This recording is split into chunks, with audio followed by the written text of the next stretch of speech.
একবার করে 3 দিন ব্যাপী 7 দিন ব্যাপী হয়ে থাকে। 50 বছরেও বেশি সময় ধরে এই মেলা আয়োজন করে আসছে স্থানীয় জনগণ। একসময় নৌকা করে ভেলা করে দূর দূরান্ত থেকে মানুষ আসতো এই মেলায়।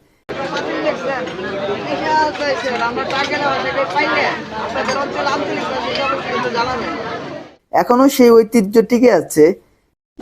দেখতে পাচ্ছেন গ্রাম বাংলার ট্রেডিশনাল জিনিসের পাশাপাশি মেয়েদের সাজার জন্য সুন্দর সুন্দর চুড়ি থেকে শুরু করে কসমেটিক এবং ঘর সাজানোর জন্য বিভিন্ন আসবাবপত্র, সেচনিদানি, কাঠের তৈরি অনেক কিছুই কিন্তু এই মেলায় পেয়ে যাবেন আপনারা। দেখতে পাচ্ছেন মেলা কিন্তু জমে উঠেছে, দূর দূরান্ত থেকে মানুষজন আসছে মেলা উপভোগ করার জন্য। আমরা স্থানীয়দের সাথেও কথা বলছিলাম, বিভিন্ন ব্যবসায়ীদের সাথে কথা বলছিলাম, মেলাটা কি সম্বন্ধে বা এর সংস্কৃতি কি সেটাই জানার চেষ্টা করছিলাম। কেমন আছেন? ভালো গোস্ত। নামটা কি এই মেলার? হিন্দুমারা ফলদা। আচ্ছা, ফলদার গোস্ত মেলা। গোস্ত এটা মেলা কত বছর ধরে হইতেছে? 15 বছর হয়েছে।